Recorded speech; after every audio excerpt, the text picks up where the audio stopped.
사도행전 2장 1절에서 13절까지의 말씀입니다. 사도행전 2장 1절에서 13절까지 함께 번갈아 읽겠습니다.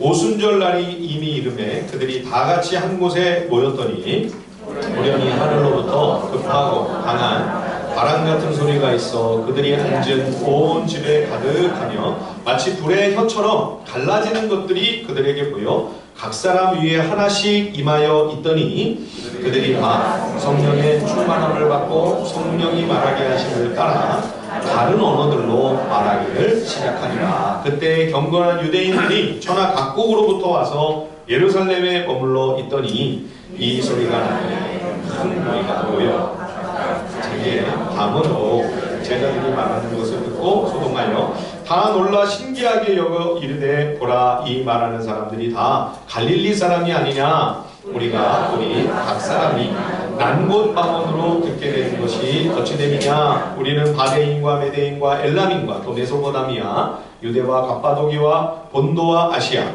부르기아와 밤밀리아 애국과 및 오레데에 가까운 리비아 여러 지방에 사는 사람들과 로마로부터 온 나그네 곧 유대인과 유대교에 들어온 사람들과 그레네인과 아라비아인들이라 우리가 다 우리의 각 언어로 하나님의 큰 일을 말함을 듣는도다 하고 다 놀라며 당황하여 서로 이르되 이 어찌된 일이냐 하며 다 함께 또 어떤 이들은 조롱하여 이르되 그들이 새 술에 취하였다 하더라. 아멘.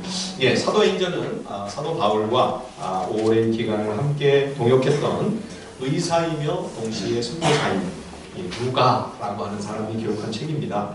앞서 누가복음을 또 기록을 했죠. 그리고 누가복음의 속편, 누가복음이 1부라고 하면 제2부가 바로 이 사도행전입니다. 누가복음에서는 예수 그리스도의 성육신과 고난, 십자가 죽음과 부활에 관하여 예수님의 모든 흔적과 가르침을 기록했죠. 그리고 나서 이제 예수님이 부활하시고 승천하시고 난 다음에 오순절에 성령 하나님께서 강력하게 임재하심으로 그리스도의 교회가 본격적으로 출발을 하게 됩니다.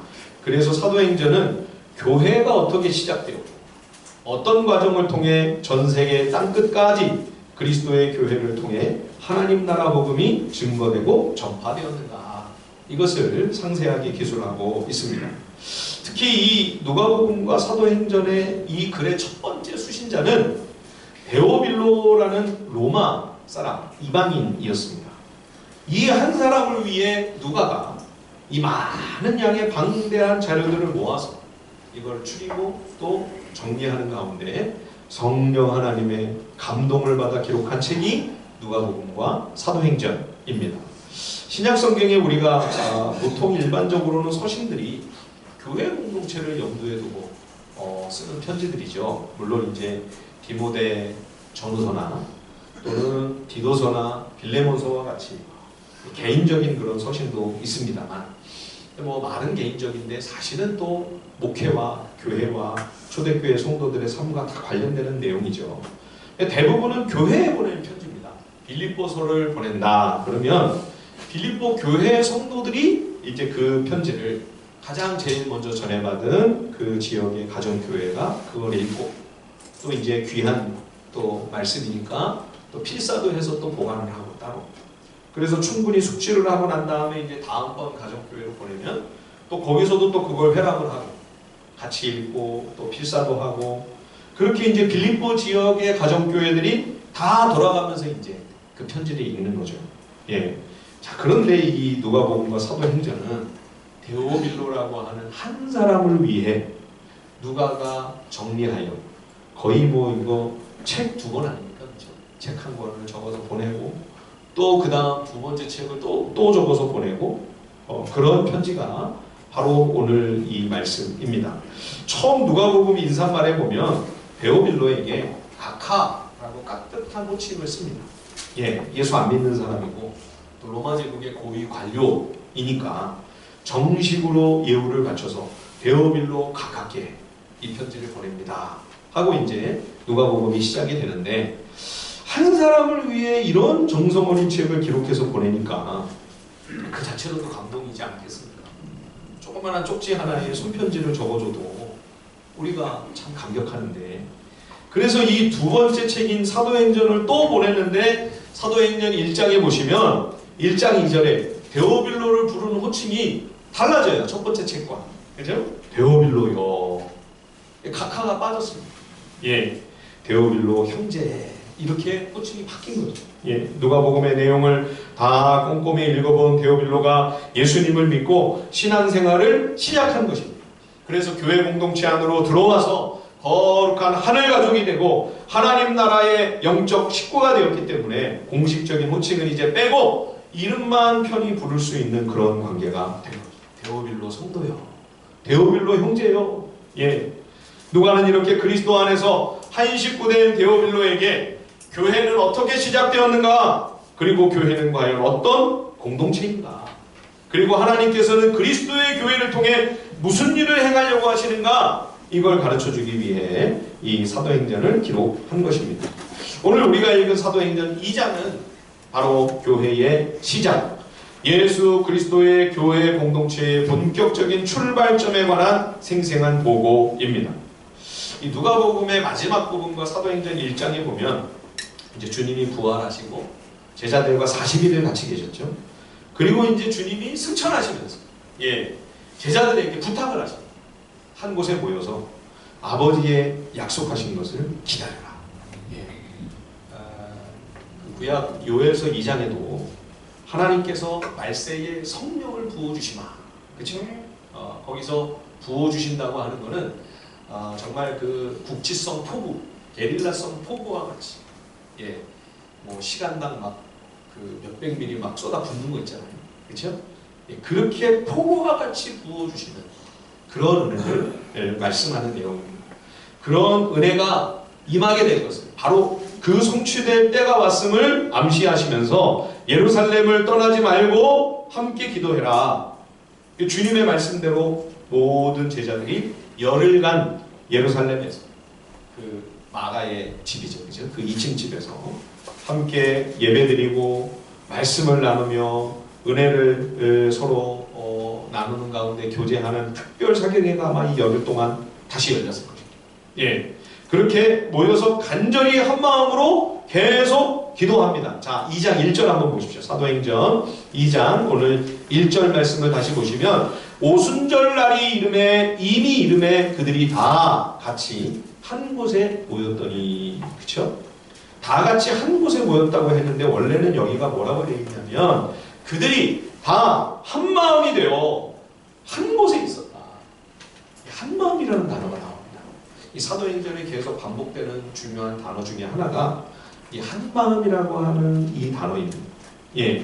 한 마음이 되어 다 같이 한 곳에 모여 있었다.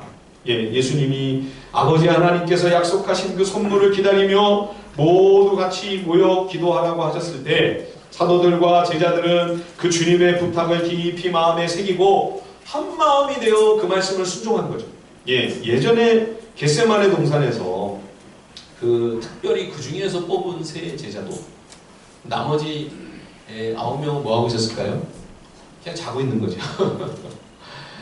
다 기도 훈련이 안 돼 있는데 그래도 제일 낫다고 생각되는 3명을 뽑아서 주님이 겟세마네 동산에서 나랑 같이 1시간만이라도 좀 깨어서 같이 기도하자 그랬는데도 훈련이 안 돼 있어가지고 1시간도 깨어있지 못하고 다 졸고 자느라 정신을 못 차렸죠. 시험에 들지 않도록 깨어서 기도하라 하셨는데 아무도 그렇게 못했습니다. 그 결과 얼마나 수치스럽고 부끄러운 상황을 맞이했습니까? 그렇게 주님 앞에 큰 소리를 치면서 다들 장담하지 않았습니까? 절대 주님 배반하는 일 없습니다. 우리가 무슨 주님을 떠나겠습니까? 주님은 우리가 지켜드려야죠. 주님은 우리가 보호해드립니다. 이구동성으로 얼마나 허세를 떨었습니까? 그러나 결과는 너무도 참담한 실패였죠. 이제는 자신들의 믿음과 자신들의 의와 자신들의 능력과 실력으로는 아무것도 할 수 없다고 하는 사실을 절실하게 인식하는 깊은 영적 공감대가 있다 보니까 모두 간절한 심정으로 한 마음이 되어 기도에 전념하는 거죠. 예, 1장 14절에도 마음을 같이하여 오로지 기도에 힘쓰더라 그랬죠. 거기에도 모두 한 마음이 되어 기도와 간구를 계속했다. 원래는 그렇게 되어 있습니다. 이처럼 전 성도가 한 마음으로 같이 기도하고 있을 때에 성령의 강력한 임재의 은혜다. 성령 충만의 놀라운 은총이 그 위에 부어지게 되는 거죠. 예, 이 시기가 오순절입니다.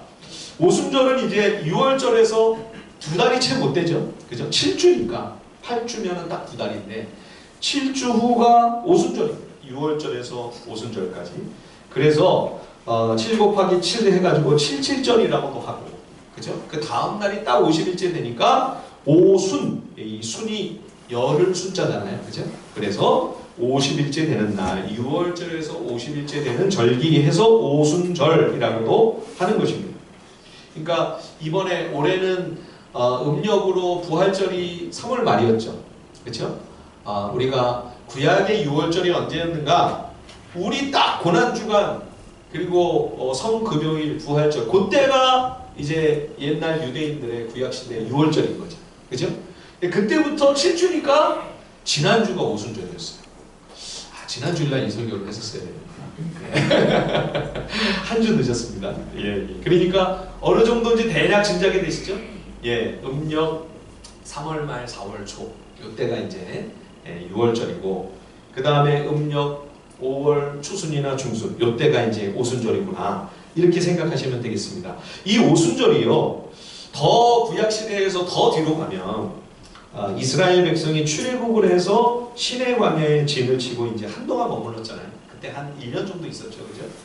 그때 이제 시내산 위에, 호렙산 위에 하나님이 강림하셔서 계명을 주시고 율법을 말씀해 주시고, 나중에는 이제 그 성막을 짓는 모든 설계도를 주시면서, 그래서 이제 그거를 성막까지 완성하느냐 이제 1년이 걸리는데요.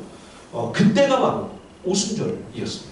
그래서 유대인들이 예루살렘에 모여서 오순절 절기를 지킬 때 그들이 감사했던 게 뭐냐면 그 시내산 언약, 그거를 기억하면서 율법을 주시고 십계명을 주시고 너희는 내 백성이다, 나는 너희의 하나님이다 하시면서 하나님의 거룩한 성민으로 삼아주신 그 시내산의 약속을 생각하며 하나님 앞에 감사하고 율법과 계명을, 이 말씀을 허락해 주신 이 특별한 은혜에 주님 앞에 제사하며 감사드린 절기가 이 오순절이었던 거예요. 그런데 바로 그 오순절에 지금 성령께서 제자들 가운데 임하시는 것입니다. 과거 시내산 위에서는 불로 그 산 위에 임재하셨죠. 예, 산꼭대기에만 임재하셨습니다. 제자들은 백성들은 저 산 아래 멀리 지나치고 있는데도 너무 무섭고 두려워서 산에 가까이 오지도 못하고, 그죠? 모세만 홀로 산 위로 올라가 하나님을 대면하며 거룩한 계명과 율법을 받았죠, 그죠? 시내산에서는 하나님께서 돌비에다가 하나님의 소중한 계명을 새겨주셨습니다. 그런데 지금 이 오순절에는 성도들의 마음속에 사도들과 제자들의 신비에 하나님의 진리의 말씀을 새겨 넣어주시는 거죠. 예, 시내산에서는 모세만 하나님의 영광을 보았습니다. 하나님의 음성을 들었습니다. 그런데 지금 이 오순절에는 성도들이 다 함께 주의 영광과 임재를 체험하며 성령께서 한 사람 한 사람, 한 심령의 마음속에 불로 임하여 주시는 것이죠. 예, 에스겔서 36장에도 26절과 27절에 이런 말씀이 있습니다. 또 새 영을 너희 속에 두고 새 마음을 너희에게 주되 너희 육신에서 굳은 마음을 제거하고 부드러운 마음을 줄 것이며 또 내 신을 너희 속에 두어 너희로 내 율례를 행하게 하리니 너희가 내 규례를 지켜 행할지라. 예, 이 선지자들의 예언이 지금 이 오순절 성령 강림을 통하여 성취되고 있는 것이죠. 예. 자, 오늘 사도행전 2장 2절을 한번 보십시오. 호련히 하늘로부터 급하고 강한 바람 같은 소리가 있어 그들의 앉은 온 집에 가득하며, 강한 바람, 큰 소리, 얼마나 두려웠겠습니까? 그렇죠? 3절에 보면 불도 또 내려옵니다. 그렇죠? 그러니까 이 모든 상황이 그 옛날 시내산 그 언약의 현장을 생각나게 하는 거죠. 그때도 막 나팔 소리가 막 크게 울려 퍼지면서 빽빽한 구름 가운데 막 연기가 오르고 불로 그 산 위에 여호와께서 임재하시지 않습니까? 그렇죠? 얼마나 무섭고 얼마나 두려웠겠어요. 예. 그 현장을 지금 생각나게 하는 장면이에요. 마치 시내산에 임재하신 하나님의 역사가 지금 이 예루살렘에서 다시 새롭게 재현되는 것과도 같은 그런 오순절인 거죠. 그런데 불덩어리가 그냥 한꺼번에 초대교회 공동체에 뚝 떨어진 것이 아니고요. 자, 2장 3절 한번 보십시오. 2장 3절 같이 한번 읽어볼까요? 3절 말씀 다 같이 시작. 마치 불의 혀처럼 갈라지는 것들이 하나씩 임하여 있더니, 예, 여러분 혀와 같이 생긴 불이 아니라 불과 같은 혀입니다. 아, 그게 그거 아닙니까? 근데 마지막에가 불이 아니고 혀예요. 예, 불의 혀가 각 사람 위에 임합니다. 불붙은 혀가 한 사람 한 사람 성도에게 임하는 거죠. 여러분 이 혀라고 하는 게 의미가 있어요. 이 혀가 영어로 하면 언어지 않습니까? 그렇죠? 말이잖아요. 그죠? 예. 자, 그런데 그냥 혀도 아니고 불의 혀, 불타는 혀, 불붙은 혀가 이 제자들에게 임하게 된 것이죠. 우리가 오순절 사건 이후를 가만히 관찰해 보면 제일 눈에 띄는 변화가 뭡니까? 제자들이 달라졌어요. 예, 사람이 완전히 바뀌었습니다. 환난 밖에 핍박이 막 파도처럼 몰아닥치는데도 전혀 두려움이 없이 담대합니다. 바로 2달도 안 된 전에 6월절에 예수님이 십자가 지실 때를 생각해 보십시오. 격세지감이 아닙니까? 그때는 예수님이 체포되시자마자 순식간에 흩어졌습니다. 예, 지켜주긴 뭘 지켜줘요. 즉시 사라져버리는데. 예, 그리고 베드로나마 그래도 멀찍이서 주님은 어떻게 되실까 격불 쬐면서 그 사내들인 바깥에서요. 그죠? 예, 종교재판을 이렇게 어깨너머로 구경하고 그렇게 숨죽이며 지켜보다가 주위에서 야 너도 같이 있지 않았냐? 그 말 한마디에 그냥 소스라치게 놀래가지고 3번이나 주님을 모른다고 부인하지 않았습니까? 그렇게 겁을 내고 무서워 벌벌 떨며 도망치고 숨어있던 숨죽이던 제자들이 완전히 딴 사람이 됐어요. 주님의 부활을 목격했기 때문이죠. 예, 그런 이 제자들의 태도가 달라질 수밖에 없었을 것입니다. 거기다가 지금 성령 하나님께서 강력한 권능과 임재로 함께 하시니 용기 백배하여 조금도 의기소침해지거나 위축되지 아니하고 떳떳하고 당당하게 믿음을 고백합니다. 예, 여러분 성령 충만은 우리에게 엄청난 힘과 능력을 줍니다. 예, 마치 뭐와 같으냐면 살아계신 주님이 내 곁에 계셔서 정말 강력한 위로로 위로해 주십니다. 정말 누구도 감히 그 앞에 뭐라고 할 수 없는 그런 막강한 격려로 계속해서 격려해 주시는 것 같아요. 그런 하나님이 함께 해주시는 든든한 백이 딱 와가지고 있는 거예요. 그러니까 얼마나 힘이 있어요. 얼마나 용기가 나요. 그죠? 낭망치 않는 거죠. 낙심치 않습니다. 예. 또 하나 이 오순절 성령 강림 후에 이 제자들의 모습 속에서 나타나는 가장 현격한 변화는 그야말로 저들의 혀가 달라진 것입니다. 예. 베드로가 이제 오늘 읽은 말씀 이후에 이 오순절 사건을 구약의 모든 예언들과 하나님의 경륜을 따라 이제 성경으로 해석하면서 이 사건의 의미를 밝히 해설해 주면서 말씀을 증거할 때 순식간에 3,000명이 그 자리에서 마음을 돌이켜 회개하여 예수 그리스도의 제자가 되었습니다. 예. 또 사도행전 3장과 4장에 보면 성전 미문에서 구걸하던 한 장애인이 회복이 돼서 온전케 됐죠. 그죠? 그때도 베드로가 많은 무리들 앞에 이 사건의 의미를 해석해 주면서 예수 그리스도의 부활을 증거했을 때 그때 더 많은 사람들이 돌아옵니다. 남자만 5,000명. 예, 남자만 5,000명이 주님께 돌아오는 놀라운 부흥이 일어나죠. 그러니까 며칠 상간에 수만 명이, 그죠? 남자들 수만 셌으니까 수만 명이, 다 합치면 수만 명이 주님께 나오는 놀라운 부흥이 일어난 것입니다. 베드로의 혀가 달라졌습니다. 그 사건으로 베드로와 요한이 성전 경비대회의 현장에서 체포되고 감금이 되죠. 다음 날 산헤드린이 소집이 됩니다. 그래서 베드로와 요한이 산헤드린 법정 앞에 서는 거예요. 이 산헤드린은 이스라엘 최고의 의결 기구죠. 그런데 종교 권력과 또 국가 권력을 이 사람들이 다 동시에 가지고 있었기 때문에 종교 재판이나 마찬가지입니다. 그 자리가. 얼마 전에 예수님께서 그 자리에서 그 억울한 말도 안 되는 그런 재판을 받고 십자가형에 넘겨져 처형을 당하신 거예요. 그러니까 베드로가 여기서 말 한마디 잘못하면 십자가에 넘겨지는 겁니다.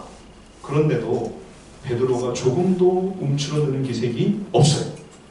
오히려 당당하게 하나님의 말씀을 인용하며 예수 그리스도의 부활을 증언하는 베드로의 모습에서 오히려 산헤드린 지도자들이 당황했습니다. 예, 고객님이 당황하셨습니다.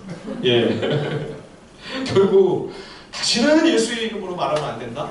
겁만 주고 할 수 있는 게 그거밖에 없었어요. 지금 뭐 장애인도 여기 회복된 사람 증인으로 딱 와있죠. 수만 명이 다 지금 증인인데요. 예? 그러니까 어떻게 할 수가 없어서 순순히 그냥 베드로와 요한을 풀어줬어요. 예. 사도 베드로의 혀가 그의 언어와 그의 말, 그의 언변이 완전히 달라졌습니다. 불의 혀가 임했잖아요. 그렇죠? 베드로만 그런 게 아니에요. 사도행전 7장에 보면 초대교회 최초 7명의 집사 중 한 사람이 그 스데반 집사가 있지 않습니까? 스데반이 설교할 때 이 사도행전 7장의 이 스데반의 설교는요, 사도행전에 나오는 모든 설교 중에 가장 깁니다. 분량이 가장 많아요. 예. 내용도 굉장히 풍성하고 아주 성경적입니다. 너무 또 날카롭고 예리해요. 예.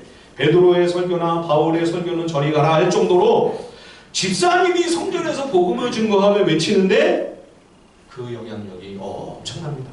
예, 비록 스데반이 돌에 맞아 그 자리에 순교합니다만 그 설교는 결국 사도 바울이 나중에 회심하는 데 있어 결정적인 역할을 하게 됩니다. 대단히 의미 있는 메시지였습니다. 사도행전 8장에 등장하는 집사 빌립의 복음 증거와 전도 사역도 마찬가지입니다. 오순절 성령께서 불의 혀로 초대교회의 제자들에게 그 120명의 성도에게 한 사람 한 사람의 그 혀 가운데 임하셨을 때 저들의 말, 저들의 복음의 증언이 완전히 달라지게 됩니다. 그래서 이들이 복음을 증거할 때 마치 불을 뿜는 것처럼 불과 같은 성령 하나님의 역사가 나타나는 것을 우리가 보게 되죠. 이처럼 초대교회가 시작되는 이 의미심장한 순간에 성령께서 불의 혀로 제자들 각 사람에게 임하셨다. 이것은 교회가 과연 어떤 목적으로 무엇을 목표로 세워진 공동체인가를 우리에게 보여주는 거죠.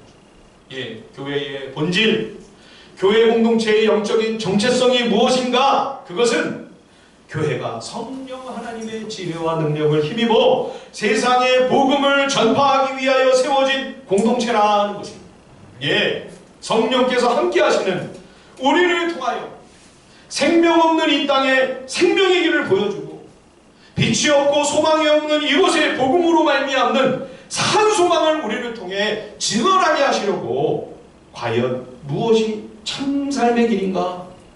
어떻게 살아야 가장 행복하고 가장 만족스러울 뿐만 아니라 다른 사람들까지 기쁘고 즐겁게 해줄 수 있는지 그 참 삶의 길, 진정한 생명과 구원의 길을 우리를 통하여 증언하도록 하시기 위해 불러주신 공동체, 세워주신 공동체, 그게 바로 교회라는 거죠. 예.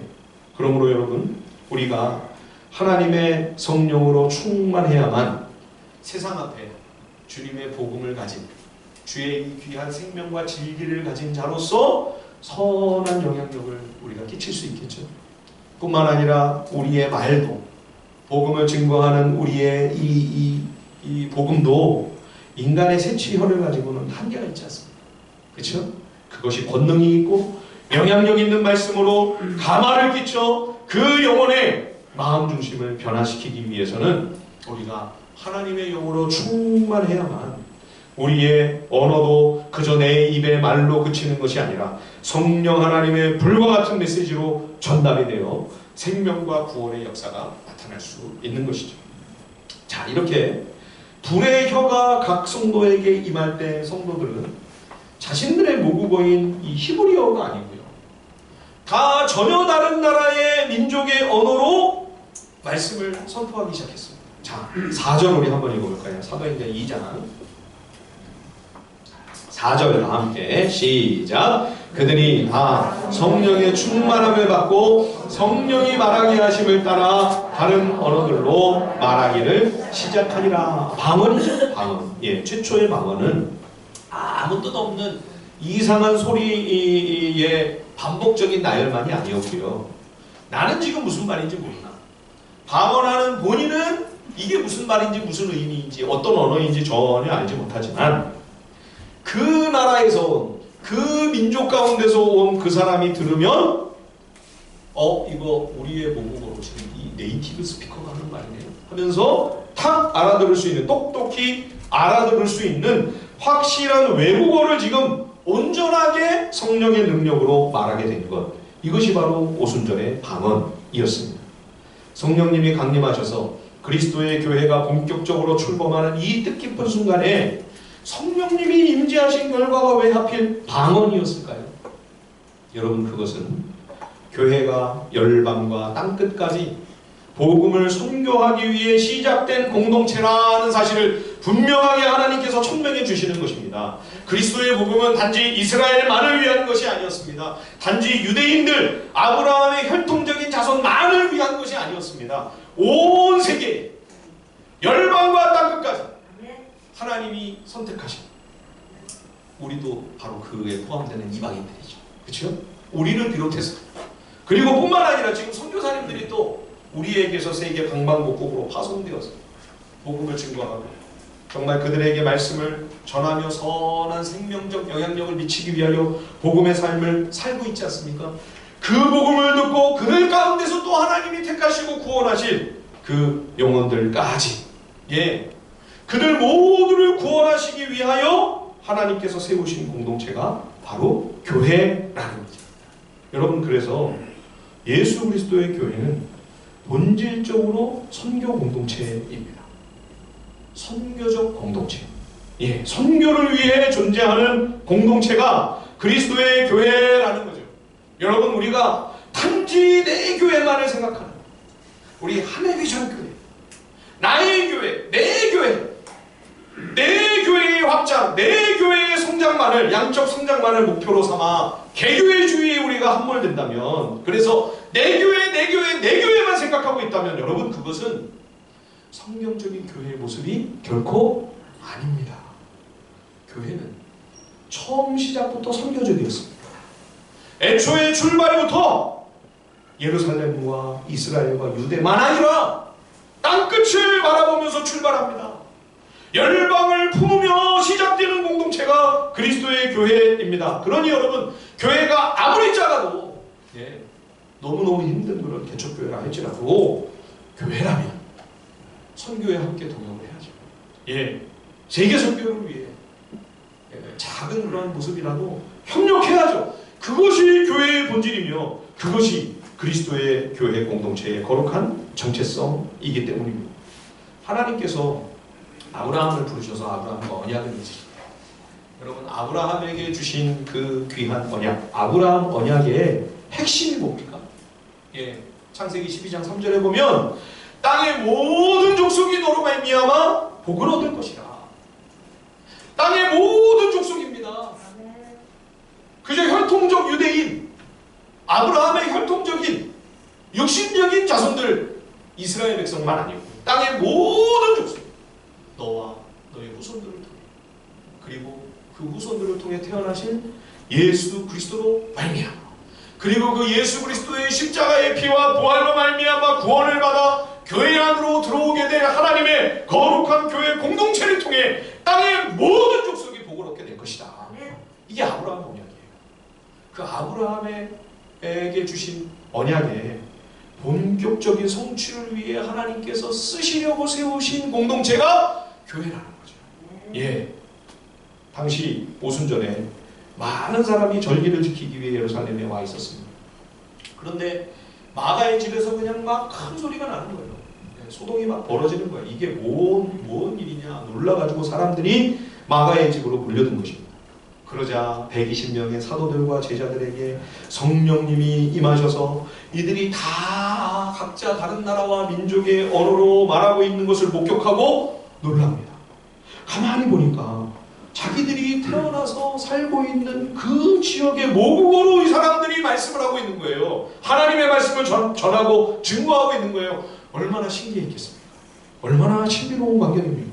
완전히 성령님의 역사에 이 사람들이 다 압도가 됐습니다. 예, 자 5절부터 8절 한번 읽어보시죠. 다시 한번 사도행전 2장 5절로 8절입니다. 다 같이 시작. 그때에 경건한 유대인들이 천하 각국으로부터 와서 예루살렘에 머물러 있더니 이 소리가 나매 큰 무리가 모여 각각 자기의 방언으로 제자들이 말하는 것을 듣고 소동하여 다 놀라 신기하게 여겨 이르되 보라 이 말하는 사람들이 다 갈릴리 사람이 아니냐 우리 각 사람이 난 곳 방언으로 듣게 되는 것이 어찌 됨이냐. 예, 이 이스라엘의 역사는 정말 시련과 고난이 많았죠. 그래서 유대인인데 온 세계로 다 흩어졌어요. 그 디아스포라 유대인이라고 그러죠. 예, 헬라어의 이 디아스포라가 뭐냐면 씨 뿌리는 비유에 보면 막 씨를 흩어서 뿌리잖아요. 그죠? 요즘처럼 이렇게 비닐로 요즘에는 흙을 딱 싸더라고요. 보니까 그렇게 해서 구멍 하나만 딱 뚫어놓고 종자 하나 딱 심고 또 딱 심고 요즘에 그렇게 하는데 옛날에는 그냥 막 흩어서 뿌리는 거죠. 길가에도 떨어지고 돌밭, 가시밭 막 떨어지고 그죠? 예, 그게 디아스포라예요. 이게 다 흩어졌어요. 예, 그래서 만약 로마에서 산다.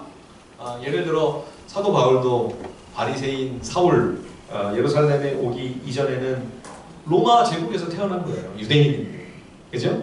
로마 제국의 그 다소에서 태어난. 그래서 로마 시민권도 가지고 있었고. 그러니까 헬라 말을 하는 거죠. 그죠? 그 지역에서 통용되는 외국어를 모국어처럼 그렇게 하는 겁니다. 근데 동시에 이제 이중 언어로 하는 거죠. 왜냐하면 경건한 유대인들은 또 이 토라를 어릴 적부터 읽고 외우고, 그죠? 그렇기 때문에 이 히브리어도 잃지를 않았던 것입니다. 유대인의 정체성을 잃지 않고 그 세계 열방에서 살고 있는 거죠. 예, 그런 사람들, 그 경건한 유대인들이 지금 이 절기에 예루살렘으로 다 온 거예요. 또 뿐만 아니라 이방인이지만 유대교의 귀한, 예, 사도행전 8장에 보면 그런 사람 있죠. 그죠? 아프리카 여왕 간다게의 큰 국고를 맡은 그 비서실장, 여왕의 비서실장, 그 고위 관리가 유대교의 귀인을 한 경건한 이방인이었어요. 그런 사람들이 지금 절기에 예루살렘에 와가지고 이 오순절 절기를 지키려고 하다가 이 성령 강림의 놀라운 이 초대교회가 태동하는 이 장면을 목격하게 된 거죠. 그래서 지금 여기 9절, 10절, 11절을 보시면 유대를 포함해서 약 16개의 지역 또는 지명이 나옵니다. 제가 오늘 아침에 여러분들에게 카톡을 보내드렸는데요. 한번 다시 한번 보여주시죠. 예, 이게 지금 이 사도행전 2장 9절에서 11절에 나오는 16개의 지역들입니다. 이 당시에 모든 세계가, 그죠? 유대인들의 생각하는 모든 세계가 다 포함이 돼 있어요. 예, 다음에 좀 밝은 화면을 하나 좀 보여주시죠. 네, 예, 저 바데, 메데 이런 데는 다 어디냐면 중앙아시아입니다. 그죠? 중앙아시아부터 엘람, 아라비아, 이게 중동 지역이죠. 그죠? 그리고 또 유대와 또 애국, 구레네, 이 북아프리카 아닙니까? 저 로마서부터. 그리고 이제 로마 제국의 영역입니다. 그죠? 예, 저 소아시아, 부르기아, 밤빌리아, 번도, 카파도기아, 그죠? 쫙 이렇게 이 당시에 온 세계, 여기 빠진 거는 지금 스페인만 빠졌어요. 예, 스페인만 빠져 있고 지금 온 세계를 다 그 당시에 포괄하는. 예, 그래서 이제 교회가 이제는 이렇게 디아스포라 유대인들이 흩어진 것처럼 복음의 씨를 온 세계에게 뿌려서 이제 그리스도의 교회가 온 세계 열방과 땅 끝까지 세워지고 복음이 전파된다. 여러분 12제자들을 보시면 사도 요한을 제외하고 다 순교했잖아요. 그죠? 그분들이 저 바데, 아르메니아 이런 데까지 갑니다. 인도까지 가요, 심지어. 그래서 복음을 증거하고 순교합니다, 거기서. 예. 몇십 년 안에 이 세계의 복음이 다 증거가 돼요. 이제 사도행전 우리가 계속 공부하겠지만 사도 바울이 로마까지 가지 않습니다. 그죠? 심지어 그는 죽기 전에 스페인까지 가려고 했었죠. 땅끝까지. 거기가 땅끝이라고 생각을 했어요. 예. 이처럼 그리스도의 교회는 이제 복음을 온 세계 열방과 땅끝까지 소개하고 그 복음을 제시하고 그 복음을 전하는, 그 일을 위하여 온 세계 열방에 교회가 세워지게 될 것을 바로 이 방언의 표적을 통해서 말씀해 주고 있는 것이죠. 오늘날에는 이렇게 분명한 어느 나라의 언어를 말하는 방언은 거의 찾아보기가 어렵죠. 요즘에서 이렇게 된 게 아니고 초대교회 당시에도 바울이 고린도 교회에 보내는 서신을 보면 벌써 이미 이 오순절의 방언과는 좀 격이 다른 방언이 나오기 시작하는 것을 우리가 목격할 수가 있습니다. 그래서 요즘에는 개인의 경건을 위한, 개인의 기도에 있어 보다 오랜 시간 집중력을 가지고 기도에 좀 더 몰입하기 위한 그러한 좋은 은사로서 이 방언이 활용되고 있는 것을 볼 수가 있는데요. 이렇게 방언의 은사를 하나님께서 의미를 좀 더 확장시켜서 우리에게 은총을 베푸신다면 이 방언의 은사를 받는 분들이 그렇게 또 하나님의 귀한 은혜를 은혜의 방편으로 활용하면서 유익을 얻으면 참 좋을 것 같습니다. 그러나 은사는 다 그렇듯이 구한다고 다 주시는 건 아니죠. 그렇죠? 그래서 순복음교회 같은 오순절 교단에서 방언은 구원받은 자의 증거다. 방언 못하면 구원 못 받는 거다. 이렇게 이야기를 하는 것은 그거는 성경적이지 않습니다. 전혀 비성경적인 잘못된 주장이지요. 오히려 우리는 오늘 이 사도행전 2장에 근거하여 초대교회의 이 출발 선상에서 허락하신 이 특별한 방언, 사실은 이게 유대인 히브리 말을 쓰는 사람들의 입장에서 보니까 방언이지요. 그렇죠? 서울말로 기준을 삼고 보니까 경상도 지방의 말이 방언이고 전라도 지방의 말이 방언이죠. 그렇죠? 그분들의 입장에서 보면 서울말이 방언이죠. 그렇지 않습니까? 예, 이게 사실은 이거는 방언이라기보다는 각 나라와 민족의 분명하고도 똑똑한 확실한 하나의 언어였습니다. 자, 그런데 이렇게 각자 다른 말을 다 다른 언어로 지금 다른 외국어로 선포를 하고 있는데 놀라운 것은 그들 모두가 전하고 증거하는 내용은 동일했다는 거죠. 예, 자, 우리 11절 같이 한번 읽어볼까요? 사도행전 2장 11절 다 같이 시작. 그레네인과 아라비아인들이라 우리의 각언으로 하나님의 큰 일을 말함을 듣는도다 하고, 아멘. 예, 각자 다 다른 나라와 민족의 언어를 사용해서 말하는데 그 성령께서 그들의 입술을 통해 혀를 통해 선포케 하시는 그 성령 하나님의 메시지는 딱 하나였습니다. 하나님의 큰 일. 그렇죠? 여러분, 하나님의 큰 일이 뭘까요? 예, 예수 그리스도의 복음이죠. 하나님 나라의 복음, 이제 그리스도를 통하여 구원과 생명을 얻은 하나님의 백성들을 온 세계 열방 땅끝에서 다 모아 하나님 나라를 건설하시는 것, 하나님 나라를 성취하시고 완성하시는 것, 이것이 바로 하나님의 큰 일이죠. 근데 여러분, 하나님 나라, 그 하나님 나라가 과연 어떤 나라입니까? 그 나라는 이 땅에서는 결코 볼 수 없는 그런 종류의 나라입니다. 그동안 얼마나 많은 제국들이 있었습니까? 그죠? 아시리아, 바벨론, 페르시아, 예, 또 헬라, 그죠? 로마. 자기네들이 온 세계를 정복해서 평화로운 세계를 이루었다. 팍스 로마나 그랬는데 그게 무슨 평화입니까? 예, 식민 통치를 받는 나라들은 다 고역이고 죽지 못해 살고 있는데요. 이 땅에서는 그런 평화를 우리가 결코 얻을 수 없지요. 지금 이 성령 충만한 초대교회 공동체가 한 마음이 되어서 하나된 공동체를 이루어가고 있는 모습을 우리가 목격합니다. 여러분, 이게 하나님의 나라입니다. 여러분, 두 사람이 한 마음 되기도 얼마나 어렵습니까? 가정에서 부부가 둘이 너무 사랑하니까 한 마음이 잘 되시죠? 예, 그것도 그렇게 어려운데 교회에 모인 사람들이 한 마음이 된다고 하는 거, 기적 아닙니까, 여러분? 이게 성령께서 하시는 일이에요. 예, 이게 하나님 나라가 임할 때 바로 이런 모습이 된다. 그래서 사도행전 2장과 4장에 보면 성령 충만한 초대교회 공동체가 서로 유무상통하면서 서로를 섬기고 사랑하며 나누며 베풀며 정말 놀라운 이 땅 그 어디에서도 볼 수 없는, 야, 천국이 이 땅에 지금 임했는 겁니다. 이런 놀라운 광경이 펼쳐지지 않습니까? 잠깐 맛보기로 보여주시는 거죠. 이게 하나님의 나라다. 그렇죠? 마치 변화산에 살짝 하나님의 나라가 이 땅에 잠시 와서 머물렀을 때 제자들이 너무너무 황홀해가지고 우리 가지 맙시다. 여기서 그냥 있읍시다. 내려가기 싫어요. 그랬던 거죠. 그렇죠? 그러니 여러분, 우리가 장차 하나님 나라가 완성되면 얼마나 좋을까요? 얼마나 황홀하고 얼마나 즐겁고 기쁘고 얼마나 좋을까요? 그렇죠? 예. 그런 나라를 지금 하나님께서 이루어 가시려고 하신다는 거죠.